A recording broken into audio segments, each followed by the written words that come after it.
ወንድን ማማለል የምችበት መንገድ። በራስ መተማመን ይኑርሽ። ወንዶች በራስ መተማመን ይሳባሉ። በእውነትም በራስ መተማመን ከሴቶች አካላዊ ቁንጅና ይልቅ ይስባቸዋል። ስለ ፍላጎቶችሽ፣ ዓላማዎችሽና ሐሳቦችሽ እርግጠኛ ለመሆን ሞክሪ። ይህ ለብዙ ወንዶች የሚስብ መሆኑ የተረጋገጠ ነው። የሰውየውን ፍላጎት ለማወቅ ያንቺ በራስ መተማመን በጣም ወሳኝነት አለው። የሚስብ አይነት ፋሽን ልበሺ።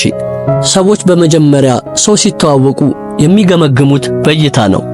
አንድ ወንድ ለማማለል እየሞከርሽ ከሆነ ትኩረቱን ለመሳብ የሚያስችልሽ አይነት ሁኔታ መልበስሽን ማረጋገጥ ይኖርብሻል።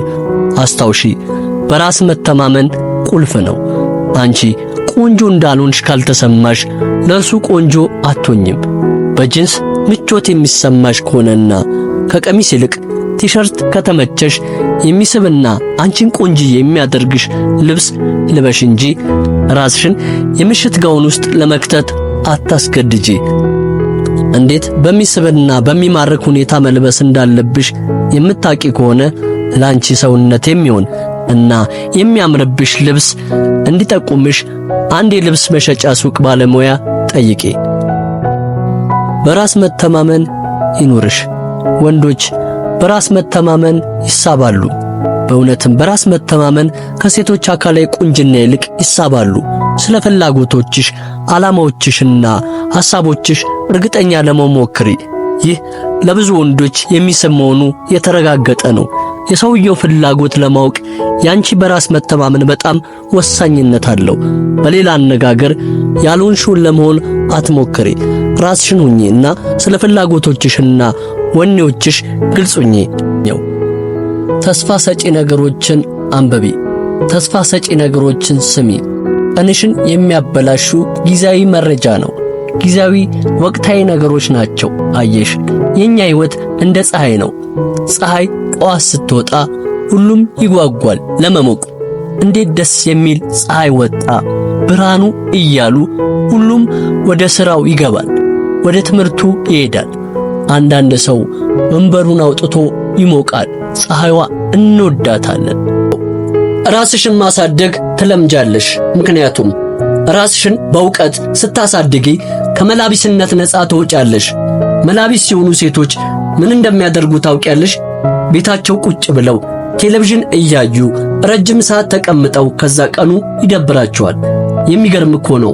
አሁን ብቻዬን ላመሽ ነው የሆነ ሰው ጋር ይደውላሉ ወይም ይደወልላቸዋል። ወዲያውኑ የሚሰሙትን ድምፅ ከሰሙ በኋላ ልብሳቸውን ለብሰው ወደ ደጅ ይወጣሉ። የት እንደምትሄድ፣ ምን አይነት ቦታ እንደምታመሽ፣ ከማን ጋር እንደምታድር እንኳን አታውቅም። ምክንያቱም እሷ የፈለገችው ከብቸኝነት ማምለጥ ብቻ ነው። ከፊቷ ያለውን ነገር ምንም አታመዛዝንም። አስተውይ፣ ፍቅረኛ ያላቸው ሴቶች ሁሉ ደስተኛ አይደሉም። ያገቡ የወለዱ ሴቶች ሁሉ የሚፈልጉትን አላገኙም። ስለዚህ ፍቅረኛ መያዝ ወይም ማግባት ብቻ ጎልሽ ከሆነ ታዝኛለሽ። የሰዎችን ትኩረት ለመሳብ ምርጡ መንገድ ስለ ራሳችሁ ማውራት፣ በመጠኑ ማድረግና ስለነሱ የበለጠ ፍላጎት ማሳየት ነው። ስለ ራሳችን መልካም ነገር አብዝተን ባወራን ቁጥር እነሱ እንደ ጉራ ሊቆጥሩ እና ሌሎች የምንናገረውን ችላ እንዲሉ ሊያደርግ እንደሚችል ማወቅ እጅግ በጣም ጠቃሚ ነው። በተጨማሪም በጣም አጽንኦት ልንሰጠው የሚገባው ነገር እርስ በርስ መደጋገፍ። ሁለት ሰዎች እርስ በርስ ሲደጋገፉ በግንኙነት ውስጥ ደህንነት ይሰማቸዋል እና የትዳር አጋራችሁም እነሱ እንደሚሆኑ የበለጠ በራስ መተማመን ይሰማቸዋል። የጋራ መደጋገፍ ከሌለ የፍቅር ግንኙነታችሁ በፍጥነት ጤና ሊያጣ ይችላል። እርስ በርስ መደጋገፍ፣ መረዳዳት ማለት ሌላ ሰው ቢከፋው ማዳመጥ እና ሁሉም ነገር ደህና እንደሚሆን እንደሚቀየር ማረጋገጥ ማለት ነው። በተጨማሪም ርካሽ አትሁኑ።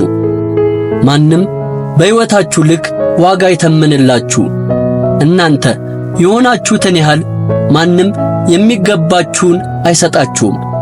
ሰዎች የእናንተን ዋጋ መዝነው ነው የሚከፍሏችሁ። ሁሌም የሕይወታችሁ ዋጋ ከፍ ለማድረግ ከፈለጋችሁ ሚስጥሩ ያለው እናንተ ጋር ነው። ራስ ወዳድነት ሁልጊዜ የራስን ፍላጎት ማስቀደም ይገልጻል። ነገር ግን ይህንን ከመጠን በላይ የሚሆንበት ጊዜ ሰዎች ምግባራችሁ በጣም ራስ ወዳድ ነች ብለው ስለሚያስቡ ችላ ሊሏችሁ ይችላሉ። ስለዚህ ራስ ወዳድ መሆን እንዴት ማስወገድ እንደሚቻል ወይም ስለ ራሳቸው ብቻ ከሚያስቡ ሰው ጋር መገናኘት ማይፈልጉ ሌሎች ሰዎች እንዴት እንደሚጋፈጡ ማወቅ በጣም አስፈላጊ ነው።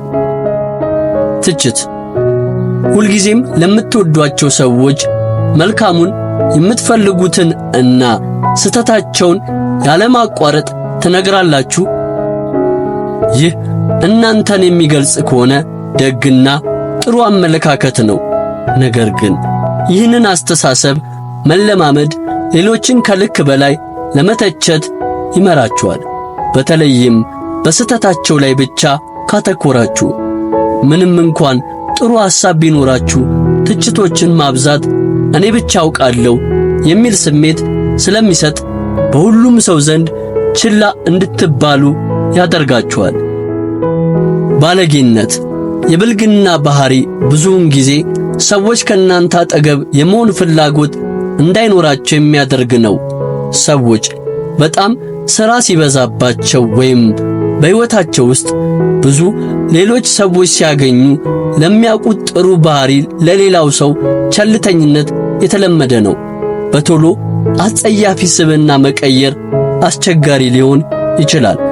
በመሰረታዊነት በጣም አስፈላጊ ከሆነ ነገሮች ውስጥ ጥሩ ያልሆነ ቃላቶችን አለመጠቀም፣ ጠበኛ መሆንን ማስወገድ ዋና ዋናዎቹ ናቸው። ሳትጮሁ ወይም ጥሩ ያልሆነ ነገሮችን ሳታደርጉና ስትረጋጉ ሰዎች በተሻለ ሁኔታ ሊያዳምጧችሁ ብሎም ጥሩ ጓደኛ ሊሆናችሁ ይችላሉ። አንድ የቀረባችሁ ሰው ችላ ሲላችሁ ልታዝኑና ሊሰማችሁ ይችላል።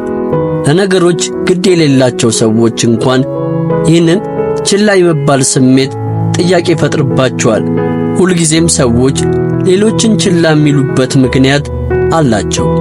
አዎንታዊነትና ጤናማ ግንኙነት ደስተኛ ሰው እንደሚያደርግ የሚታወቅና እውነታ ነው።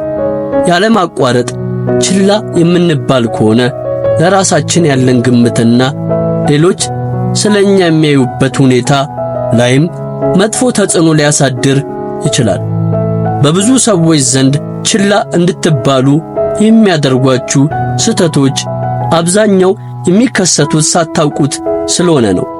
እነሱም ማስወገድ የተወሰነ ጊዜ ጥረት ይጠይቃል። ውድ ቤተሰቦቻችን ለዛሬ የነበረን ዝግጅት በዚህ አብቅቷል። በቀጣይ የተለያዩ አዝናኝ አስተማሪ ፕሮግራሞች መልሰን እስከምንገናኝ ድረስ ለቻናላችን አዲስ ከሆናችሁ ሰብስክራይብ፣ ላይክ እና በምንሰራቸው ፕሮግራሞች ዙሪያ ያላችሁን ሐሳብና አስተያየት በመጻፍ ቤተሰብ ይሁኑን እንላለን። መልካም ቆይታ።